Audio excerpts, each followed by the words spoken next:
All right, we're corporeal. Yeah, we're not AI. Maybe we are though. I mean, we could just be really convincing AI. Mm, mm. Yeah. For folks watching on YouTube, hello. We've been doing this via audio only for a long time, couple years. It's been a while. It has been Yeah. a while. Yeah. We've talked on and off on the 3A podcast about being in video form, and now we're here. And so for folks listening at home, if you want to watch us, you can watch on youtube.com/, at 38, and or you can just listen to us normally. Mhm. Some programming notes too. So we'll be doing video to YouTube. The uncut version of this video will be available on the Patreon, patreon.com/38. So if you really are into the like what is actually happening that we don't get to see, to be honest, it's not a lot. All the slurs that Andrew cuts out. It is. It's usually me saying shit that I shouldn't. I don't even know if I can say it on YouTube. I guess we'll find out. We'll be demonetized from video one. Let's go. Yeah, so it's usually me saying stuff, or sometimes we'll go on tangents that I'll just cut out because it just doesn't work in audio. And so I'm interested to see with video, like you can do longer pauses because you're watching people in a pause. Whereas on audio, Mhm. you're like, what the hell happened? Why did they stop talking? I don't really get it. So it's Yeah. interesting to have the two formats for the same take, and we're not like doing a podcast specifically or video specifically. So that'd be kind of fun to see. And then, so yeah, we do these weekly, and then on the feed, I don't know if I'm going to do video interviews with folks yet. We're trying to investigate creativity with folks across art, science, and technology, and a lot of folks who do that don't seem to like to be recorded.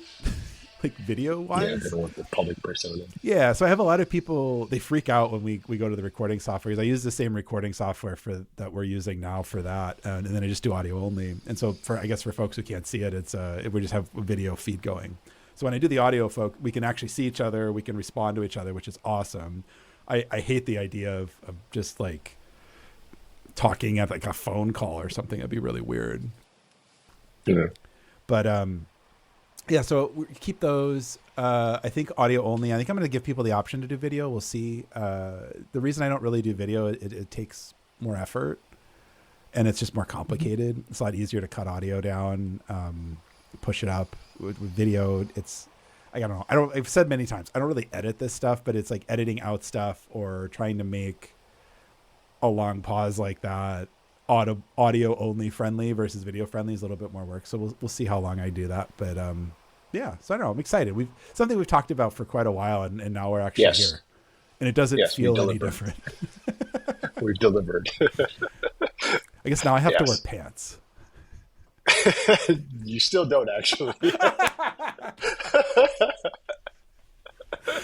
Yeah. They only see it from the waist up, man. Okay. There we go. I'm rocking pants.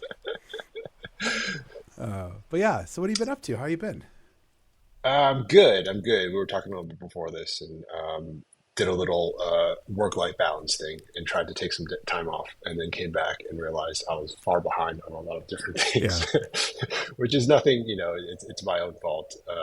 Something I signed up for, but in any case, it feels good to be back in the groove. I think that's kind of the nice thing is recognizing that you can take times off and things kind of go back to normal. Yeah, I guess so. I hear you. I always try to take time off, and then I start inventing new Yeah, yeah, like yeah. three. It's There's a about joke three where, yeah. days, maybe four. Is then I'm just kind of like, oh, here's all this other stuff I haven't really thought about for a while. That would be really fun to do. Yeah, yeah, yeah. It's, especially when you have a lot of like a backlog of things, and it's like you just randomly think, oh yeah, now Yeah, that project I can kind of pick back up, or but it would be really cool to do something I like don't know if we that. talked about this. I'm a huge fan of the long weekend. Like, Yeah. it's so underrated. Like taking like Friday, Saturday, Sunday off, and then like either part of Monday or full Monday. And Hmm. I find that like if I'm traveling somewhere, like I can go Thursday night or Thursday afternoon or something, and then I have a full day on Friday, or Friday can sometimes be a travel day. So you beat the rush of people trying to like do whatever it is or go wherever you're going. And then I love Sundays, like for entertainment and stuff in cities. Sundays aren't usually very good, but if you're doing stuff in nature, Sundays, everybody's packing out, getting ready to leave, and you're just like, I'm leaving Monday. Yeah. Get to do all this now that is hard. Yeah. Do you like the 3 day or the long weekend when everyone else has a 5 day week, or Yes. are you just okay? Yeah. Because there's a lot of research around 4 day weeks and how that's actually really better for the individual Oh yeah. and productivity. Yeah, no, But depending on where you 100%. are. And like the real hack for taking time off is to take 3 and 4 day weekends when other people typically are working. Mhm. Yeah. Like Labor Day in the States is always a big one where everybody goes and does a bunch of I love working on Labor Day. I'm curious to know if this holds across different practices. So, like as an engineer, yes, we love that too because no one's bothering you. You Yeah. get full heads downtime. Yep. And it's weird because like Labor Day is supposed to be the whole like rest thing, but it's like I don't know when you're startuping or and doing stuff or really creative and have a lot of passions, it's like I like that. And then I find that when I go do stuff that a lot of people would normally do on like a Labor Day, it's all still there and it's all, much more accessible. Parking is always easier if you're going to a show or something like that, or hiking, a lot of people don't go on a Tuesday. And not everybody has the ability to do that or take the time like that, but I do. So 100%. I do it and I love it. And I wish we would get to, you kind of insinuating like 4 day work weeks for knowledge work. I think it's insane that people try to work 8 or more hours a day. You're just not productive. I don't care who you are. I don't care what you think.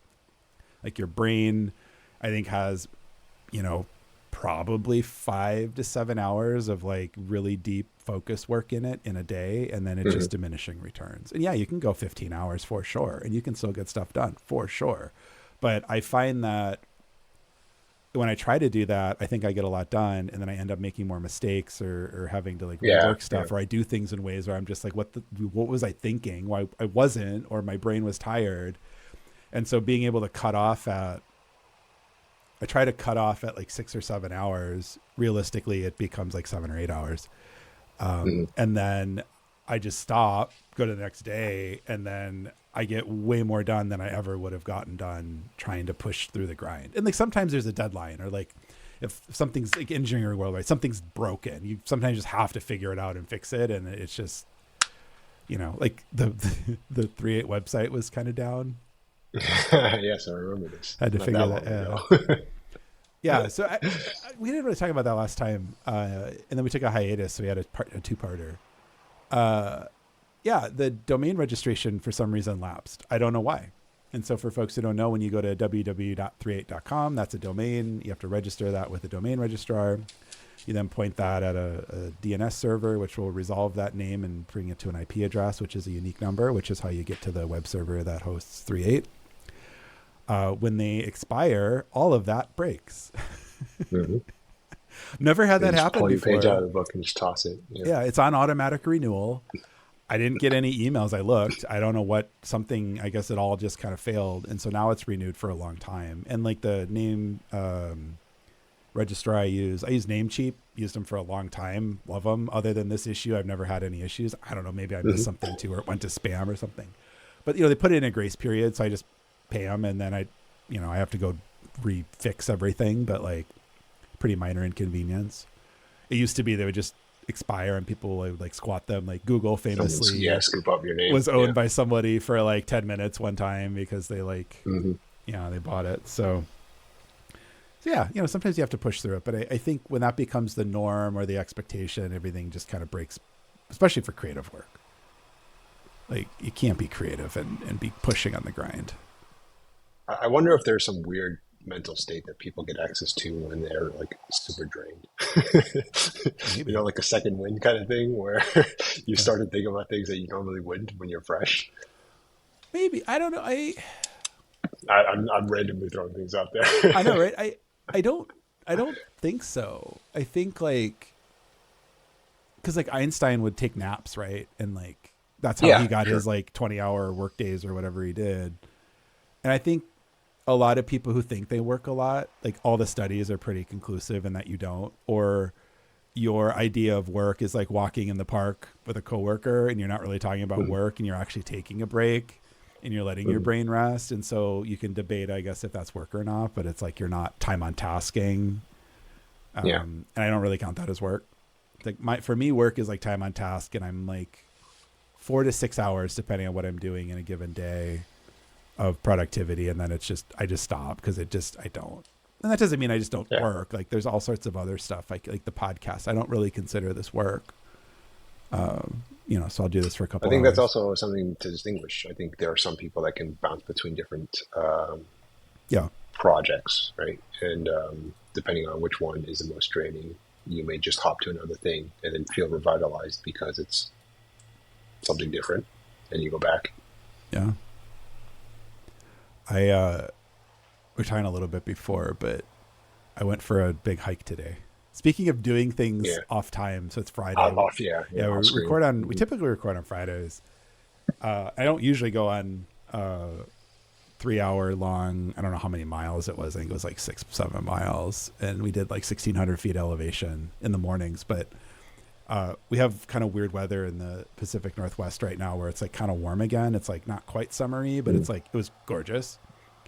And it's supposed to be hot, I think, this weekend, and then next week it goes back to kind of fall and then more rain. So it was like Friday, some folks off, like let's just go and do it. And I have the ability to do that. It was great. Got back, was really hungry, didn't really eat, took a shower quick, and now we're here. So I'm really motivated to. It's like the absolute worst planning for like the first video episode. You made the best decision to make it the first episode. But at the same time, it's like this. I don't know. This is how it always is, right? Like, I mean, not always. I don't always go for a long hike and not have a planning. But it's like the whole point of this, like our like weekly thing is like we just touch base, kind of hold each other accountable, talk about what we think is interesting.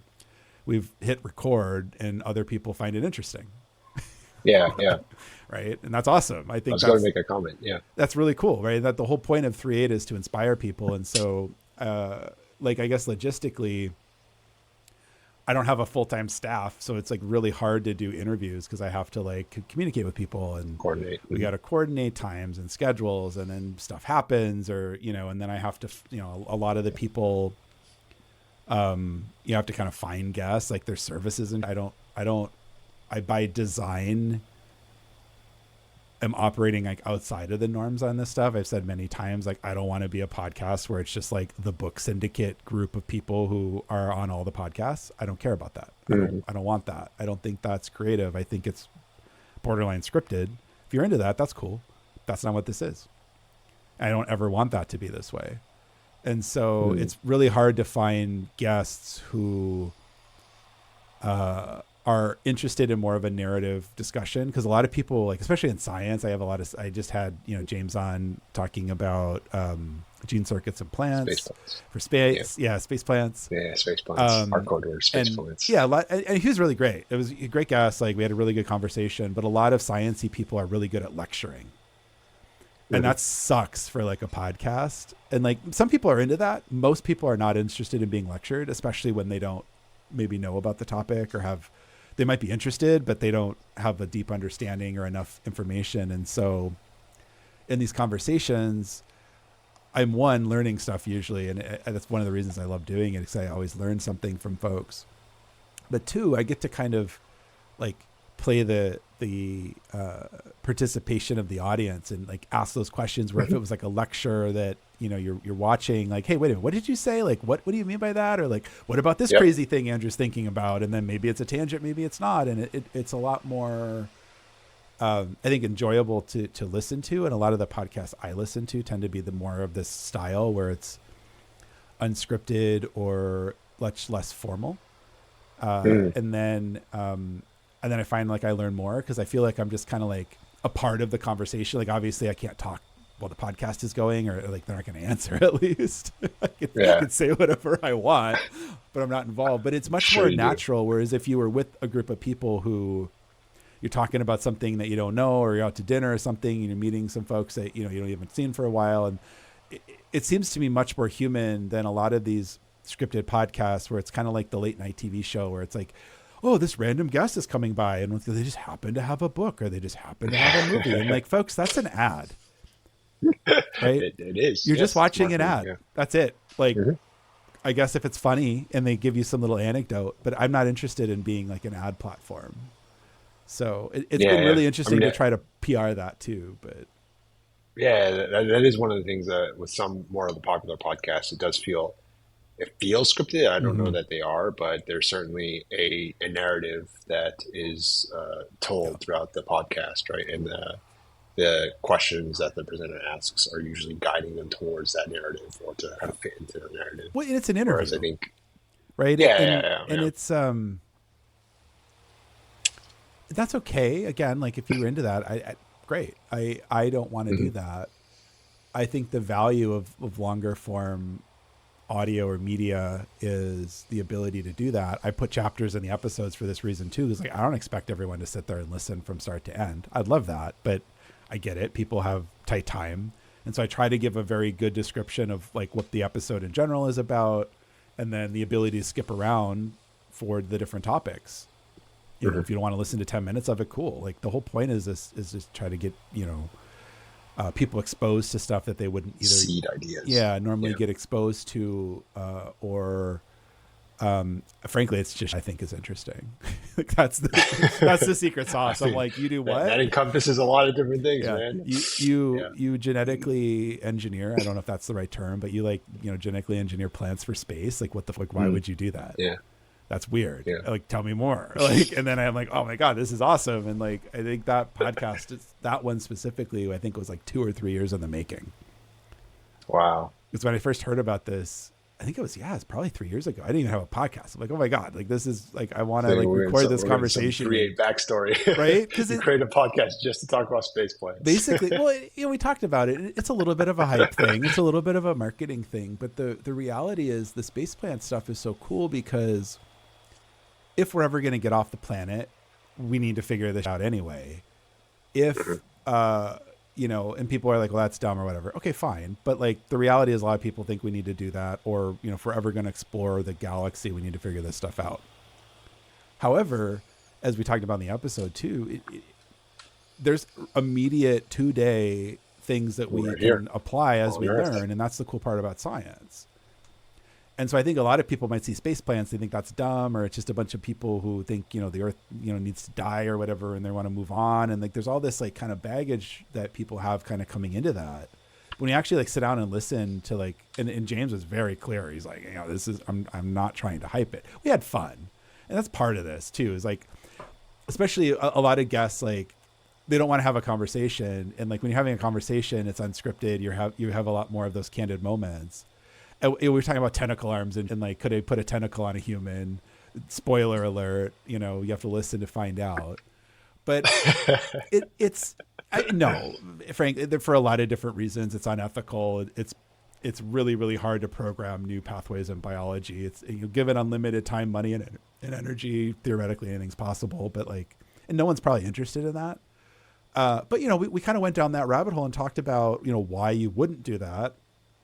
Mm. Which people might not know about science. Like there's a lot of ethics in science, which you can do with people or animals or even microbes. And there's a lot of ethics, but also like, it's really hard. Science fiction is really distorted the world we live in, which is great. Cause we talked a little bit about that. It gets you this like great curiosity and like, I think it really kind of drives James a lot too, to be inspired by this stuff. But the reality is it's, they just barely kind of scratched the surface on genes. 50 years ago, we didn't really know what DNA was. Like we kind of knew it was probably there, but it wasn't, structured, or we didn't quite get the helix stuff. And then actually getting it sequenced took another, I think 20 something years to do. And it was millions of dollars. And now, you can, for a few $100, take a cheek swab and get your genome sequenced for the most part with some asterisks. But and I don't think people realize that, but they hear 23andMe and they had great PR, and that's a whole thing. But yeah. probably shouldn't get into a That's rant on the first video. I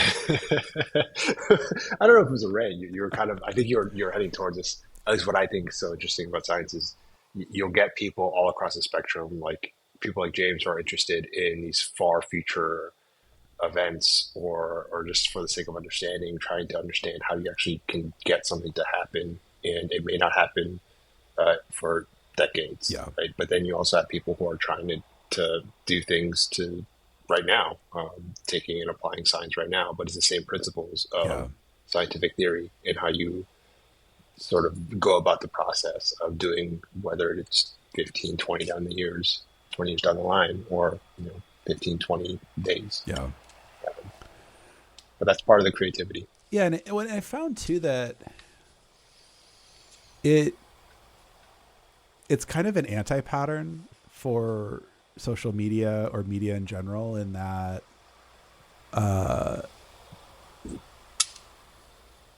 so I do the podcast because I enjoy it, but it's also like, we've talked about this, I think, I don't know if we talked about it recorded or not, but it's like I also don't want to just do it if no one's listening. It's a lot of work. Yeah, Right. I sure, mean, sure. we Yeah, would yeah. still probably have our catch ups and chat anyway. Yeah, we but would. like, I don't, we talked a little bit about like, the post production. I don't do a ton of editing, but it probably takes a couple hours for me to edit stuff down, post it up. I got that down with Seeks, which is a product I'm working on. Post production is now down to about 10 minutes, but it's still 10 minutes. Arguably, Nice. I put in a bunch of time, to automate it. And then with like an interview guest, I typically spend 1-to-1 time editing. So I listen to the whole thing again. Yeah. I don't edit those either too much. Like, it's again, mostly for like clarity, tangents, the filler words, ums and ahs, and especially people who aren't media trained. Like a lot of the people you see on most podcasts, the famous ones, everybody's media trained. And what that means is you sit in a room with someone, and when you say they like smack you so that you stop saying and become aware of it, and you speak in Classically conditioned. yeah, well, and you speak in these sound bites, or you speak authoritatively, and that's what people have become used to. But like if you watch especially older television, like this isn't how it was at all. And I think there's way too much of that content, and it's also like I don't find it very interesting, because you have a much more interesting conversation when you're just trying to talk about stuff. Yeah.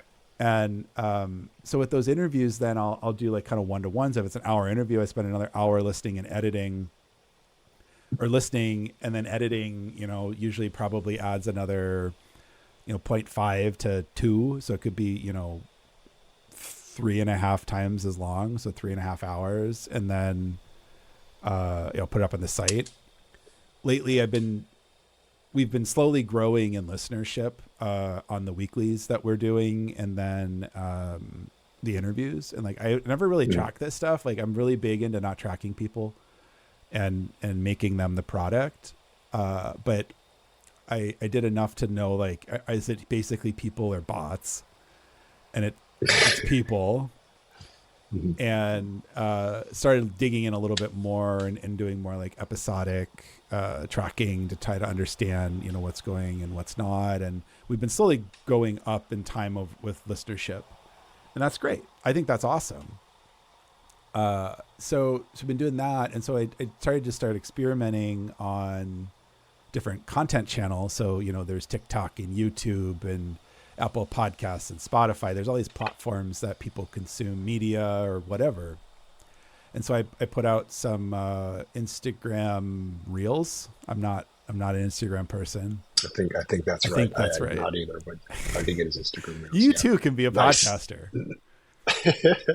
I did some Instagram reels and YouTube shorts, and the first ones I did were just kind of clips of something we were talking about. They're out there if you want to look at them. I didn't think they were particularly very good. Like I'm not a studied short user. I'm not a studied Instagram user. I kind of looked at some stuff. I have a history of video production and documentary and stuff. So I do kind of know what I'm doing. I know how to tell a story visually. I know how the basics of this kind of stuff, at least. And then adapting it to like the content. What was really interesting is I put the same clip on both platforms, on YouTube and Instagram, and they both got roughly the same amount of views and then died. I don't remember what the numbers were. I should have probably pulled it, but it was like 100 and some change views over like the first, I think it was a couple hours, and then not one person looked at it ever again.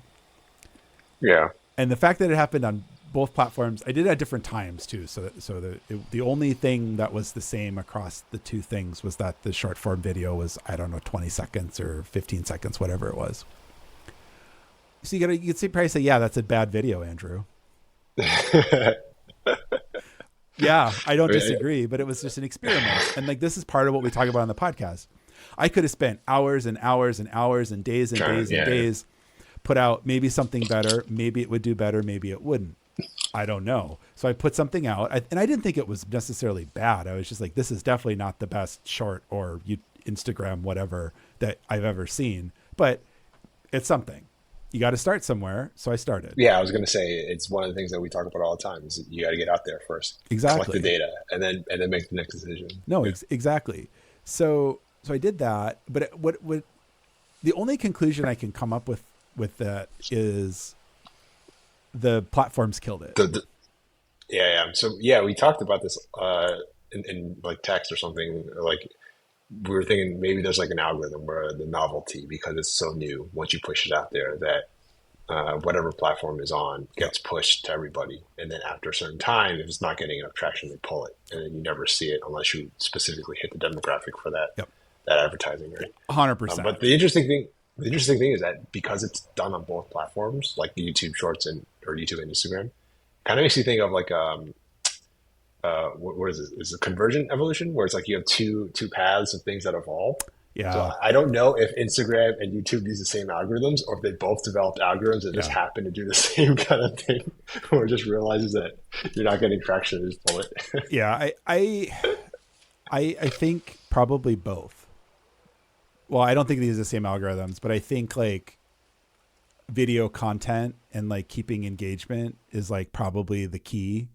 And so for folks who don't know what that means, it's like the keeping people in Instagram looking at stuff is what Instagram is interested in, because then they can sell you ads and you're more likely to buy. And YouTube and all the social media platforms in general. So in that regard, you're only going to show people things that other people like or that resonate, right? And so sure, right, everyone's like, yeah, duh, like congratulations, Andrew, you discovered something remarkable.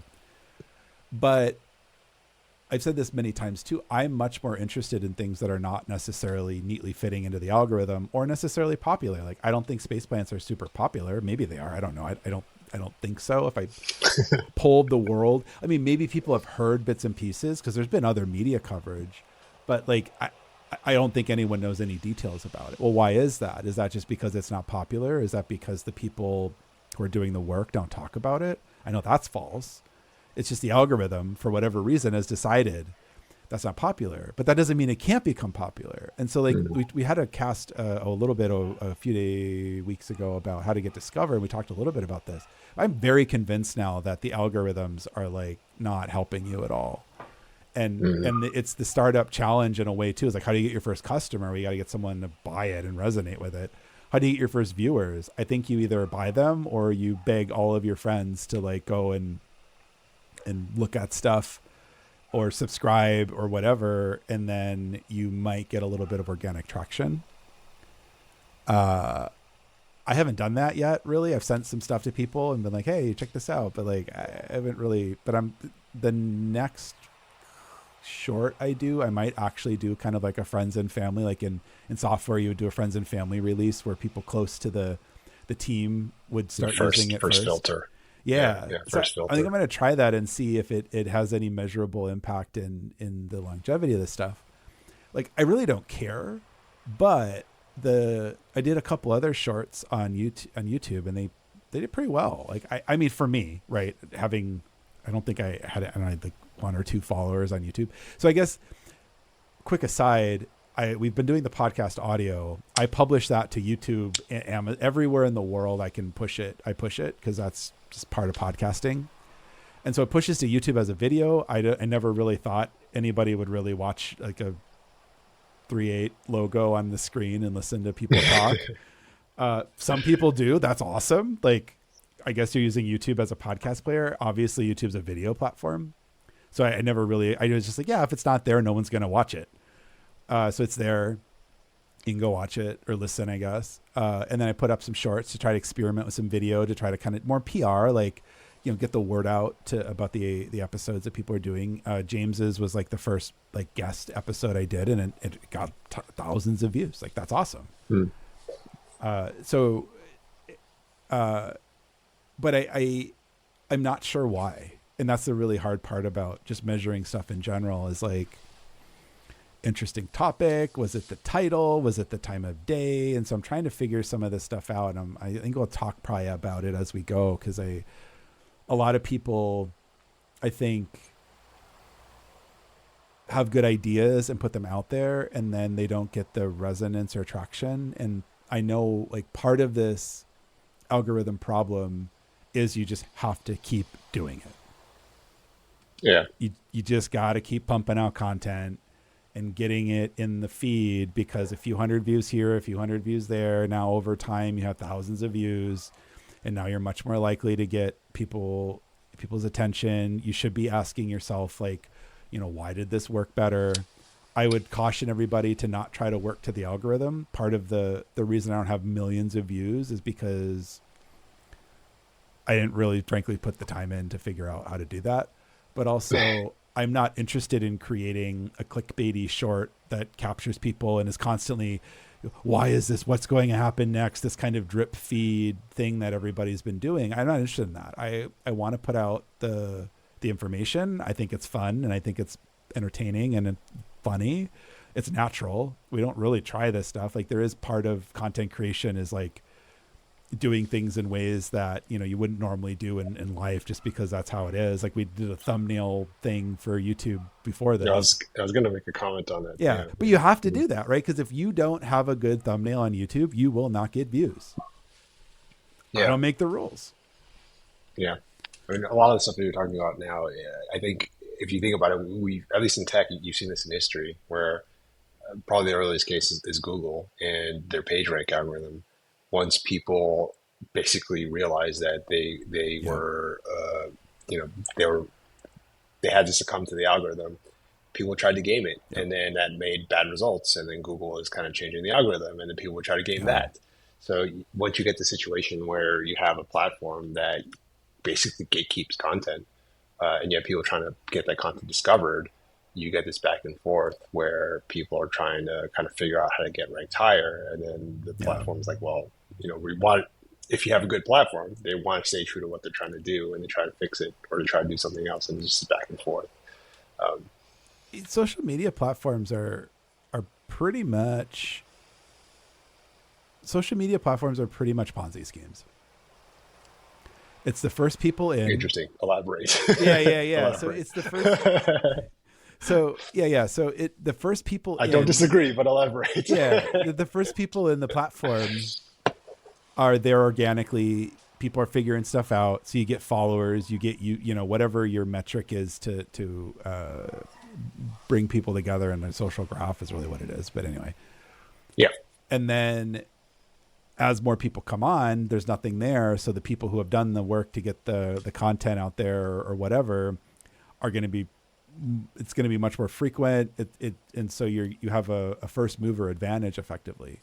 Now you have hundreds of thousands of people on the platform with hundreds of thousands of people making stuff. New people coming in are going to already be put into those graphs or those niches of information. And you're much less likely to have a bunch of people follow you. And conversely, as a creator, or I guess that's what it is. The words, whatever. As a creator,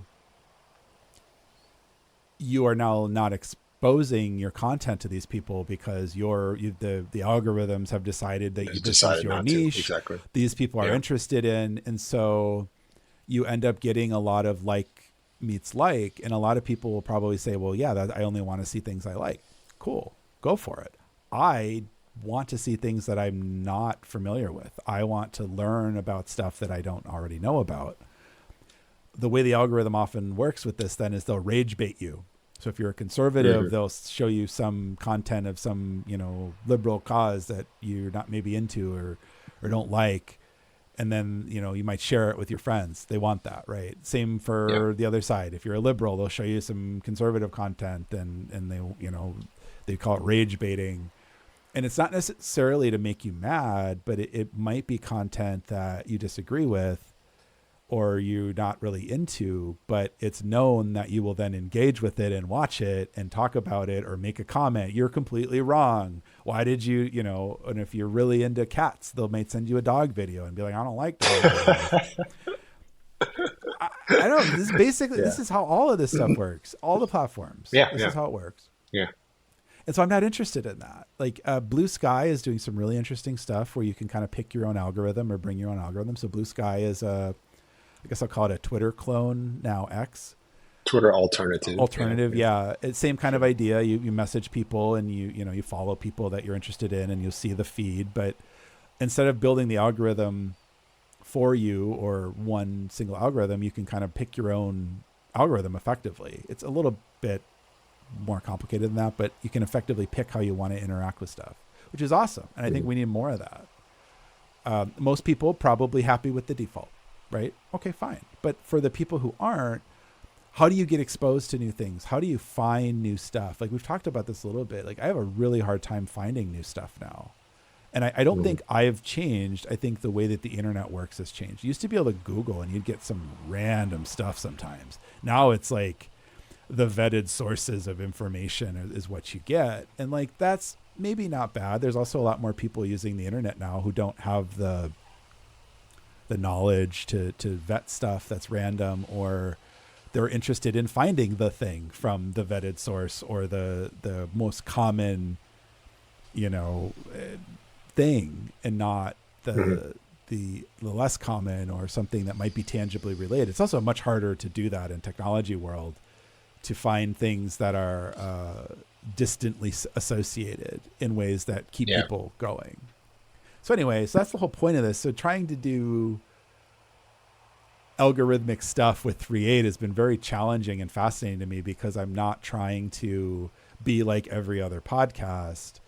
And one of the clips I used was like 20 seconds. A couple friends, they're like, that's way too long.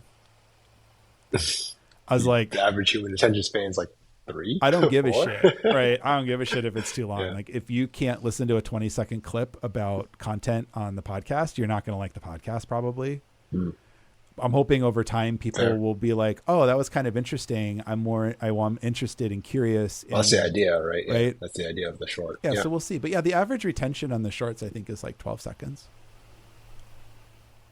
Okay. I didn't know you got that metric. You get to see when people, or how long people have watched a short for? Allegedly. I don't believe any of it. And we've talked about this before, too. I don't believe any of it. You talked about it. Yeah, we have talked about this, where someone can just leave a YouTube video on and do something else, and it counts as a full video view. And I don't even know if I'm supposed to talk about metrics. I don't give a I really don't. I think it's kind of cooked. But anyway, I want to get the word out too. And people will be like, well, yeah, but YouTube's providing you a service. I'm providing YouTube a service. I'm giving them stuff that they show other people so they can sell ads. Yeah. Right. I don't like that. And that's why, 38.com has all the content. I host my own. But unfortunately, in the world that we live in 2025 in North America, you got to like play a little, you got to play the game. There's the saying, you got to do a little bit of this stuff. So I'm trying to be true to the brand and be intentional about how I'm doing it so that it does match the ethos of the podcast. But it's very difficult to try to do that and also be successful. Like I could pump out shorts all the time and get like 10 views. Okay, fine. Maybe that's good. I don't know. I don't think though, like widespread appeal is ever going to happen, but 10 views a short isn't worth my time to do it, especially when you talk about conversions. If 10 people watch the short and are like, great, I watched the short, that's not valuable to me. I want more people subscribing so that, I can get some feedback from folks too. Like email us. podcast@38.com if you have stuff you want to talk about, if you have people that I should talk to, you have topics you want to hear from us. It's also like we've talked a lot about this too. It's asynchronous. It's really hard to get people to participate. Like spoiler alert, like we could do a live stream on YouTube. I think we talked about that's something we've talked about in the past. I was going to throw back to it. Like we delivered on the video one day, right? Right. And long ago we talked about doing Q&A kind of thing Yeah, and where I we would can love to engage have a with chat people who are going listening. with people and get, maybe we just live stream these sessions and then we cut them down to like a podcast or something. That's something we could totally do. If you want to see that, I guess leave a comment or podcast at 38.com. I get a bunch of email there, so like don't take it personally if I or someone does not respond to you, but Or if you get a canned response from an AI bot. no, I haven't done that yet. I won't. I don't think I'll do that. But I get a lot of on that email from Mhm. all sorts of stuff. But Yeah, yeah. such is the internet. No segue for this, but we were talking a little bit before we started recording, and you had brought up the loneliness stuff. That might be a really great way to end. What a way to transition it. No Keep context, watching. whatever. Keep We were watching. just talking about loneliness, man. I mean, I'll try to segue. Well, I mean, you already gave me the foothold. Yep. So I mean, yes. Yeah. Before we were talking about this and just kind of coming up with things to talk about, and I had mentioned that I was talking to a friend about uh, there's this quote unquote loneliness epidemic, which has been Mm-hmm. termed for a while now, right? But especially with the advent of chat AI Yeah. or chat based AIs, there are a lot of people who are looking to these bots to sort of feel some sort of social engagement. And we were chatting a little bit about how it's a slippery slope kind of effect where we're already, I think, the hypothesis is we're already starting to lose a little bit. We talked about it before in this Yeah. podcast session. People are starting to already lose some of the social engagement elements of life. And these chatbots are a quick way to feel like you do belong or feel like you have some sort of connection when you may actually not. And then there's this vicious feedback cycle. But you mentioned this interesting idea that I don't know if you want to present because you know it better than I do. Yeah. But I thought it was also super interesting. And that's kind of why Yeah. we wanted to talk about it. Yeah. I mean, just to kind of comment on that too. It's like the loneliness epidemic is kind of weird to me because I'm not. I don't know. Lonely. Maybe I'll say it this way. I don't think I'm very extroverted or outgoing, but everyone who knows me is like, you're insane. So take that as Yeah. you will. No, that's accurate. That's accurate. Yeah, right. But I know, right? I mean, for me, it's like if I want to go do something, I'll do it. And if people want to come with me or friends or whatever, cool, great, let's go. Mm. If I still want to do it, I don't give it. I'm going to go, right? So I going to a bar by myself, going to a restaurant by myself, going to a music show by myself or whatever. Like I'll do it. I prefer to go with people, but sometimes people aren't available, or maybe you're in a new city and you haven't, so go do like. There's a lot of I think there's too much internal monologue and like thinking too much about Mm. stuff, which we kind of talked a little bit about anxiety in the last. And social media just feeds it, right? Because I'm sitting on the couch, I'm scrolling through my phone, watching whatever platform, and everyone else is having so much fun. That's not real. Like maybe they're having fun, I don't know, but it's great. Like it's not real. But when you see tens of thousands of people who you may or may not know having fun, you get depressed. Or Mm. you get the FOMO, the anxiety, and most people's reaction to that then is to think about like how they could have more fun or show it or like try to compete and then they just don't enact. They don't take an action. Mm. So the social media has been bad for that. AI, it scares the hell out of me because it if you're lonely and isolated up until I would say the last couple of years, someone's probably checking in on you. Like maybe not everyone, but I would actually I'll recant that. Everyone has someone else in life. Everyone has a friend, a sister, brother, mom, dad, uncle, aunt, acquaintance, neighbor. Like we have all sorts of words for this in our language, but there is somebody out there who cares for you or is interested in what you may or may not be doing. You might not feel that way, but there is. There always is. Mm.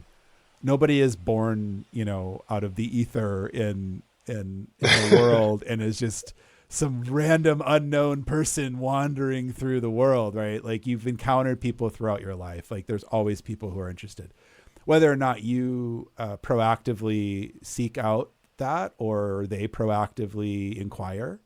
That's part of this problem. Mm-hmm. But the big problem and the reason it's really weird to say it that way, people are probably like, is this guy thinking? The difference though with the AI stuff and the chat stuff is that any human would be like, hey, Nathan, I haven't seen you for a while. What's up? Or you'd be like, hey, Andrew, want to go grab a beer or go to this movie or play or theater, music venue or grab dinner or something. The AI in a lot of these companies, as we talked about social media, a lot of these companies have designed it to keep you in the program because the more you use it, the more money they make. And so they've designed these things to inflate your ego, cater to your whim. They're not going to push back on you if you're like, I don't feel like doing anything. Oh yeah, take a day off. You do you. If my friend was like, I don't feel like doing anything, I'd be like, that's cool. And I call him again or text him again. And like a couple of days later, I'm like, I don't feel like doing anything. I'd be like, what's going on?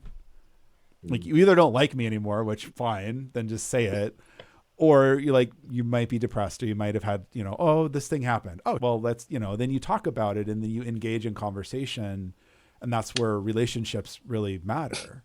With these AI things, though, they're not there to pick you up. They're not there to push you forward when you're having a challenge. Oh, I don't really feel like trying this new thing. Like, well, damn it, we're going, right? I don't know if you have any. I'm sure you have friends like that. You're just like, I don't know if I should do this. I don't know if I want to do it. And like, yeah, let's go try it. We're doing it, right? Yeah, like your friends kind of, and it's not like something dangerous, but it's like go-karting might be a good example, right? Like, I don't know, go-karting is a little dangerous. Oh, let's go, birthday party go-kart race or something.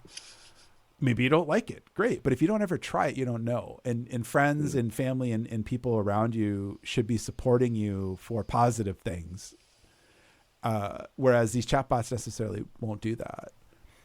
And they're designed to keep you in this constant use of them as well. And like the AI therapy bots and stuff, it just scares me because they hallucinate. There's really no great way to ground these things that I've seen, at least that's foolproof. It's non-deterministic output, which means you don't ever know what they're really going to come up with. We can predict it. There's ways to take what they've said and make it do different things or say different things or refeed things, but we really don't. We really don't know what they're going to say. So it's like the worst parts of depression, like amplified and on crack. It's really bad. And so if you are lonely, I would say reach out to a human, even if it's your neighbor, right? And just be like, hey, how are you? Just simple small talk. And maybe they say fine. Maybe they look at you like you're crazy. Okay, try someone else. You have to keep, and I think a lot of people, it's like the instant fail. I have built this big thing up in my mind. I go say hi to my neighbor. My neighbor maybe doesn't say anything or they go, hey, and then they walk in.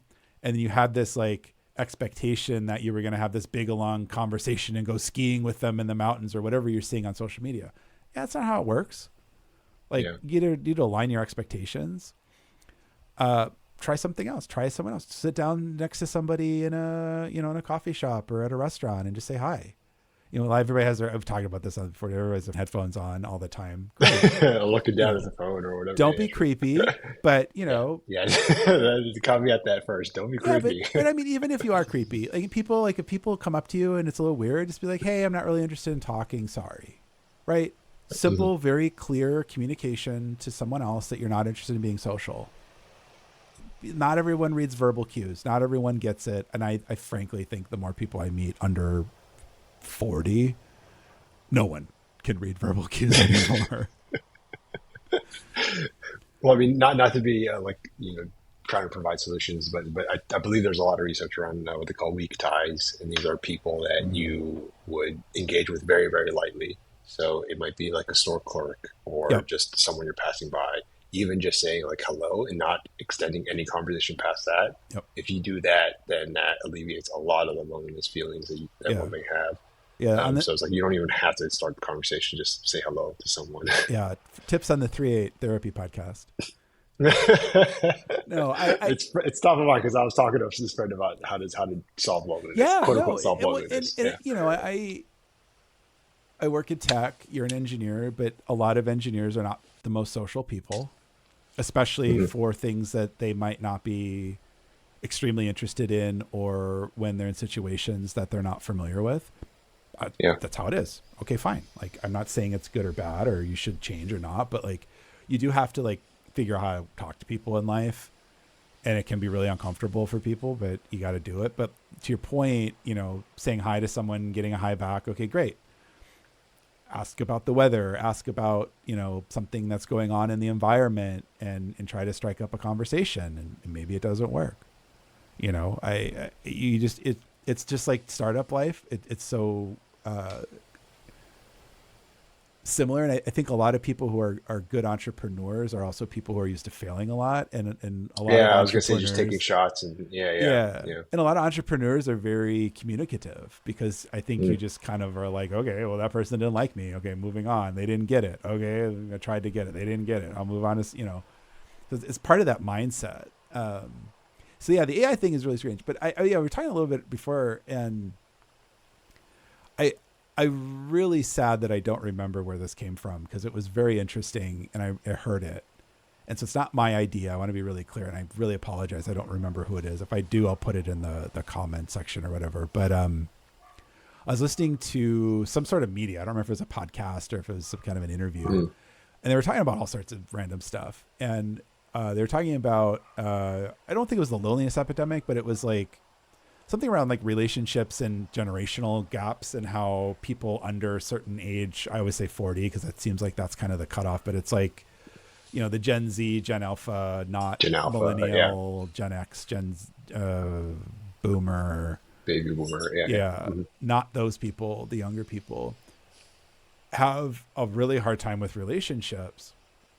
And this person had brought up the comment that they see there's a huge spike in polyamory and polyamorous relationships in millennial generation on down, Gen Z, Gen Alpha. I don't know what all these things are called, but like, let's call it under 40.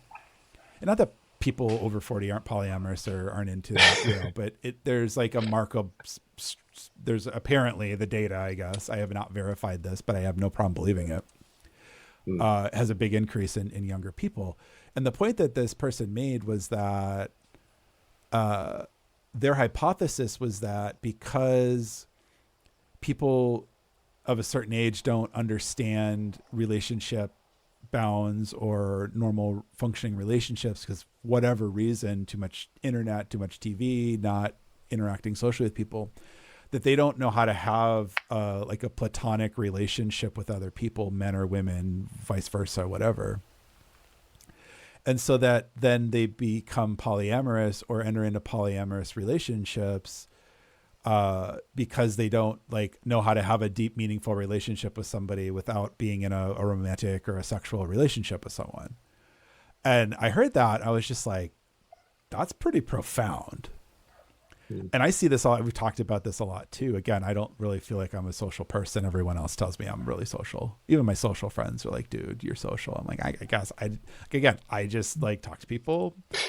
If I don't want to talk to people, I don't talk to people. Like right? Like I don't, for me, it's just, I don't know, I guess that's how I'm wired. But a lot of people, the younger generation, I've lamented on quite a bit too. Like, there is something socially broken. I know every generation says this throughout time. You can go back to Sisyphus in the Greeks, but like, there's something like between COVID and on growing up with social media online. And again, social media isn't really social. It's like asocial media or anti-social media. And you're getting bombarded with all this unrealistic nonsense. It's really warped people's ability. And I think it's also so customly tailored. So like, the two primary problems I think with this are, I have unrealistic expectations because I've built this expectation set in my head kind of based on what I'm seeing on the internet.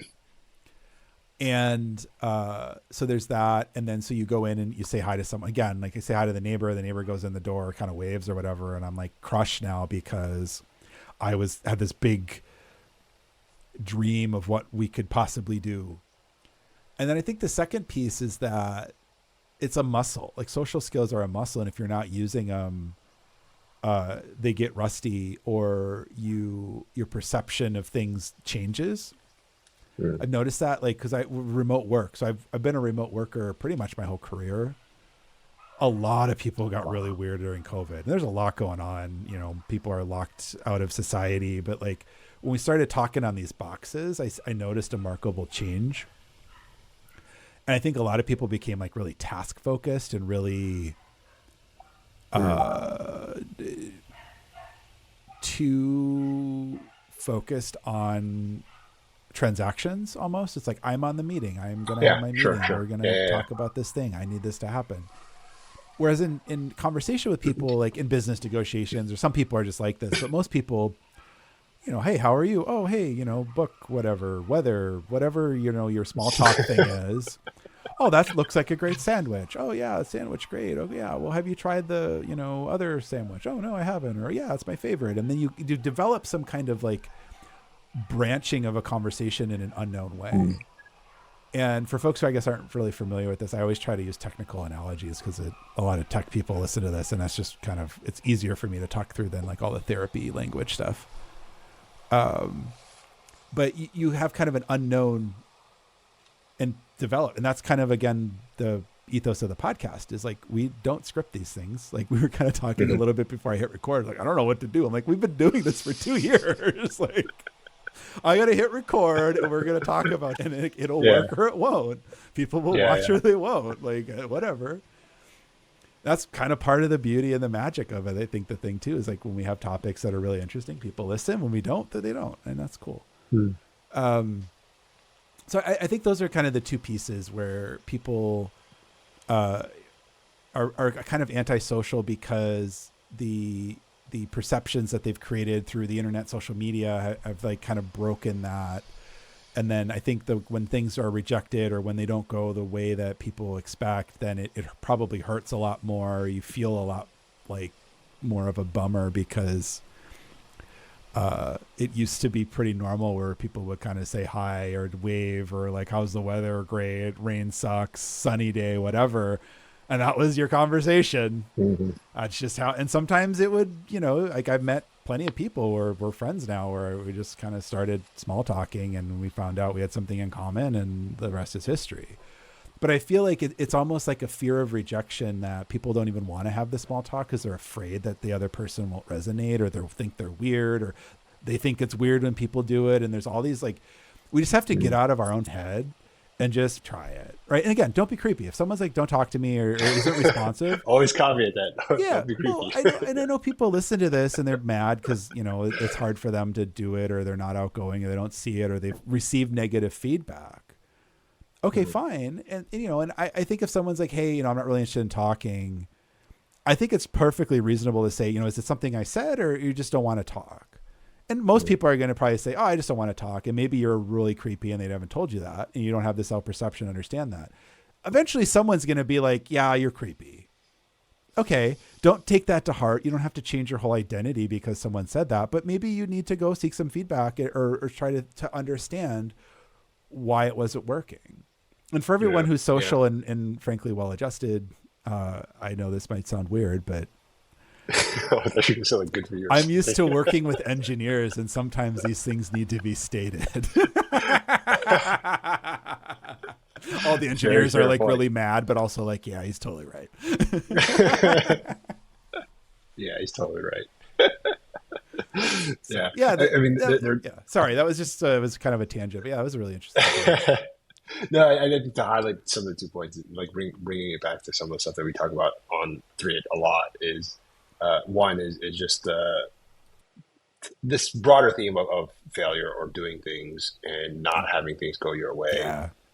You can't be afraid of that. Like, that's how you learn. That's how you do things. Is you have to kind of get that experience, and if you don't do things, then you sort of in this bubble. Yeah. And then like this feedback loop of, because AI tends to be more sycophantic, tends to agree with you. You just see that happening for people who aren't willing to take that risk, and then it just leads them down towards this, you know, non-existent or magic rainbow road. Well, and we talked about this in the last podcast, which was part 2. I don't even remember the name of it. Sorry, folks. Look at the one right before this. But I mean, I made the argument. I think maybe next time we should talk more about this too, because I think having untested, unfettered technology like AI chat Yeah. programs be put out on people where we don't really understand the implications. We don't know what they're going to say. We don't know how they're going to respond, is completely irresponsible and irreprehensible. And I don't think that the CEOs of these companies should have the say to do that. Mm. And there are definitely better ways to do this. The problem is it doesn't get your users, it doesn't trap people into the ecosystem, but you have unintentional consequences. Like a lot of people will harm themselves or, carry out activities that most people would agree is wrong. But the AI doesn't care. The AI is amoral, right? It is never going to be moral.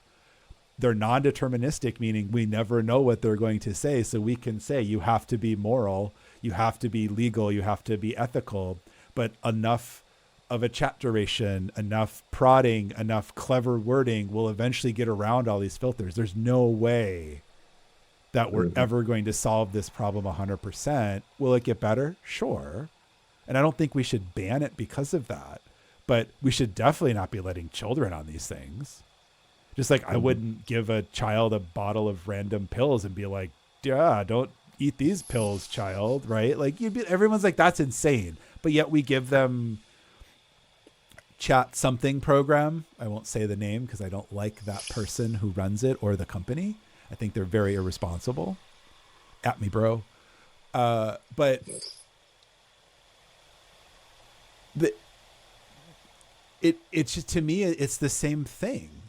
It's like giving a toddler a knife and being like, don't cut yourself. Everyone knows what a knife is. And we know that, and like a kid runs with a knife and trips. Like, don't run with scissors is something that I know scissors are pieces of metal that you use to cut paper, which are dead trees that are pressed into a form in a very thin way. And in the old times, we used to use paper and scissors to cut shapes and stuff and put the shapes of paper onto other paper and make decorations and art and stuff. I'm making Does your audience really not? Does your audience really not know what scissors are? I don't know. I like giving the kids a hard time, but also I think it's funny. And if you don't, I'm sorry. But yeah, but it's like, so we don't run with scissors. So we don't give children scissors, or if we give them scissors, we modify, I think everyone's seen the pointy and the non-pointy scissors, hopefully, right? Like when you're a kid, you get they call them safety scissors. They're not really safe. It's just bad marketing, but it's way harder to like stab yourself or like cut something other than what you're, paper or something than with a normal pair of scissors. AI, we don't really do that, right? We just give the kids unfettered access, but there's safety features. And like, if it was an application, a normal computer program, I would maybe buy it because you could, it's deterministic, meaning we know what it's going to do or not do. And like, that's not to say that it's foolproof. Like everybody who's ever had like a application crash or like some sort of weird screw up where you're not expecting it, like things go wrong all the time, but we can understand, what it was supposed to do and fix it or try to fix it. AI, we can do that. It's just a lot harder. And we're still experimenting on how to do that with these systems in the real world with people. And there's real world ramifications. And all I keep hearing is like, oh, we can't possibly have known all this stuff was going to happen. Maybe, maybe not, but it is. And I used this analogy on the cast last week was, if I made up a random pill and said it's going to solve all your problems and starts killing people, I'm going to jail. Right? The AI kills people or encourages people to harm themselves. Oh no, I'm so sorry that it happened. It's unfortunate. It's tragic. Like, why are we allowing this to continue happening? And why are we allowing these people who like understand and know it, I guess one of these people, drive the conversation and tell us that, oh, it's so hard, you can't possibly understand it. Like, yeah, it is really hard. And yeah, it's non-deterministic, meaning we're never going to know. But that doesn't mean we should necessarily release it on the world. And there's all sorts of other ways to release it to people, to not prevent it from continuing to develop, but doing it in ways that are safer for people, doing it in ways that are more predictable. Social media is another great example. We used to just let people watch videos, the endless loop, and people would get addicted. And then some senators started asking questions, and now there's a little toggle that says, remind me after 2 hours of watching videos that I should stop. Cool. I know that. Yeah. No one knows about it because it's off by default. Right. And that's the other thing is when we mandate this stuff, we do it in such a way that we default off or opt in. Opting in is great when it comes to sharing your own personal information. But when it comes to quote unquote safety features or features that limit the addictiveness of the software, we're opt in. It should be opt out. It should turn on and say, you've been watching videos for 2 hours. You should take a break. If you don't want to see this message again, click this box and it'll go off. You can turn it back on in the settings, right? Super easy. Yeah. The product managers for these products don't want to do that because people might have a reaction or not like it or might stop watching. And then if they stop watching, then their viewer retention goes down. And I think that that's wrong. Especially now, I think we have the data to prove it. And I think we've known for a while. Right? Yeah. And I'm not saying we have to make stuff so hard and complicated and arduous that you can't get in it. But like the GDPR stuff's a nightmare. But there's ways that we can do this. And I don't hear the conversations happening. We've talked about this enough. And I keep trying to bring it. So I'm going to be bringing that up for a while until I start seeing it change, hopefully. Put the reminder up every 3 episodes. I don't think I need a reminder. I just kind of rant. Yeah. I mean, I think as someone in technology and as a self-proclaimed technologist, trying to steelman the case of bringing new technology, I think the unique thing about AI is that there actually is a lot of utility. And I think you and I both agree that there is a lot of utility. 100%. So Tons it's like of when utility. when you have a technology that has the potential to do good stuff, you can't always prevent the bad stuff from happening, right? It's still a tool. So to the example you gave, you give someone a knife, they can use it to cut vegetables to make dinner, or they can use it to stab someone. You can't really control that as a knife manufacturer, right? So but you can put a ton of warnings on the knife. And the warnings that they don't read.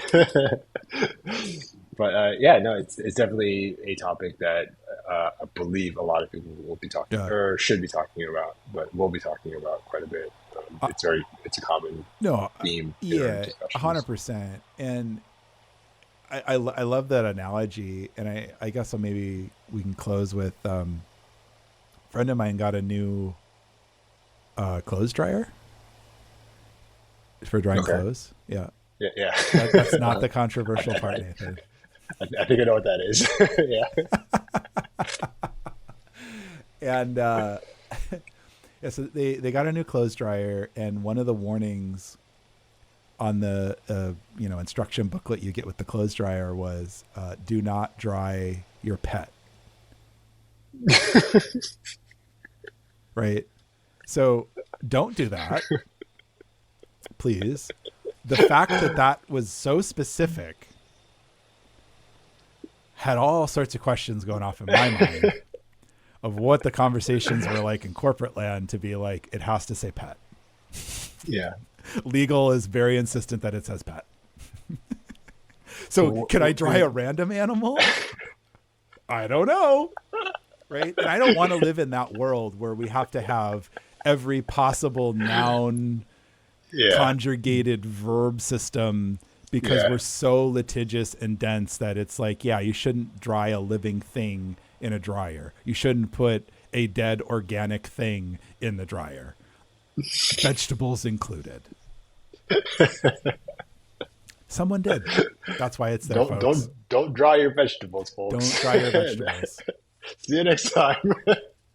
Bye.